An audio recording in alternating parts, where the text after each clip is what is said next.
ਅਗਲੀ ਖਬਰ ਹਰਜੋਤ ਸਿੰਘ ਜੀ ਪੈਂਸਿਲਵੇਨੀਆ ਦੇ ਇਲਾਕੇ ਚੋਂ ਆ ਰਹੀ ਆ। ਉੱਥੇ ਦੀ ਬਕਸ ਕਾਉਂਟੀ ਦੇ ਵਿੱਚ 2 ਜਾਣਿਆਂ ਦੀ ਮੌਤ ਹੋਈ ਆ।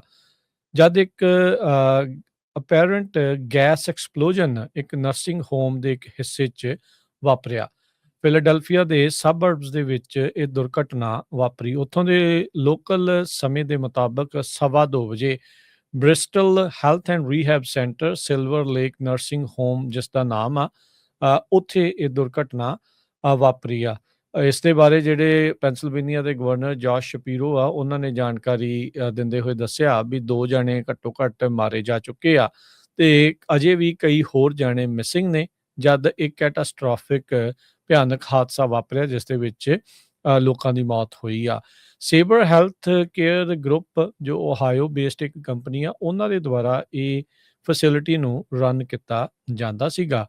ਇੱਕ ਔਰਤ ਜੋ ਉੱਥੇ ਫੈਸਿਲਿਟੀ 'ਚ ਕੰਮ ਕਰਦੀ ਸੀ, ਉਹ ਕਹਿੰਦੀ ਵੀ ਮੈਂ ਆਪਣੇ ਕੋ-ਵਰਕਰਸ ਦੇ ਨਾਲ ਗੱਲਬਾਤ ਕੰਟੈਕਟ ਕਰਨ ਦੀ ਕੋਸ਼ਿਸ਼ ਕੀਤੀ ਪਰ ਅਜੇ ਤੱਕ ਕੋਈ ਵੀ ਜਾਣਾ ਕਈ ਜਾਣੇ ਉਹਨਾਂ 'ਚੋਂ ਫ਼ੋਨ ਨੂੰ ਆਨਸਰ ਨਹੀਂ ਕਰ ਰਹੇ। ਕਹਿੰਦੇ ਵੀ ਵੀਕਐਂਡ ਦੇ ਉੱਤੇ ਗੈਸ ਸਮੈਲ ਆਈ ਸੀ ਜਿਸ ਨੂੰ ਉਹਨਾਂ ਨੇ ਫਲੈਗ ਕੀਤਾ ਸੀਗਾ। ਸੋ ਲੱਗ ਰਿਹਾ ਵੀ ਗੈਸ ਦੀ ਲੀਕੇਜ ਤੋਂ ਬਾਅਦ ਦੇ ਵਿੱਚ ਇਹ ਉੱਥੇ ਧਮਾਕਾ ਹੋਇਆ ਆ। ਪਰ ਜੇ ਵੀਕਐਂਡ ਦੇ ਉੱਤੇ ਹਰਜੋਤ ਸਿੰਘ ਜੀ ਗੈਸ ਸਮੈਲ ਆਈ ਸੀ, ਕੀ ਉਸ ਨੂੰ ਠੀਕ ਨਹੀਂ ਕੀਤਾ ਗਿਆ? ਇਹ ਹੁਣ ਜਾਂਚ ਦਾ ਵਿਸ਼ਾ ਰਹੇਗਾ।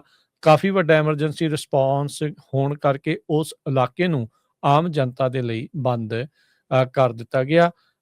ਭਿਆਨਕ ਇੰਨਾ ਸੀਗਾ ਇਹ ਹਾਦਸਾ ਵੀ ਗਵਾਂਢੀ ਜਿਹੜੀ ਕਾਉਂਟੀ ਆ ਉਸ ਦੇ ਵਿੱਚੋਂ ਰੈਸਕਿਊ ਵਰਕਰਸ ਆ, ਉਹਨਾਂ ਨੂੰ ਸੱਦਣਾ ਪਿਆ ਤਾਂ ਜੋ ਇਸ ਮਲਬੇ ਨੂੰ ਹਟਾ ਕੇ ਜੇ ਕੋਈ ਉਸ ਦੇ ਵਿੱਚ ਫਸਿਆ ਆ ਜਾਂ ਜੇ ਕੋਈ ਲਾਸ਼ਾਂ ਨੇ ਉਹਨਾਂ ਨੂੰ ਉਸ ਦੇ ਵਿੱਚੋਂ ਕੱਢਿਆ ਜਾ ਸਕੇ।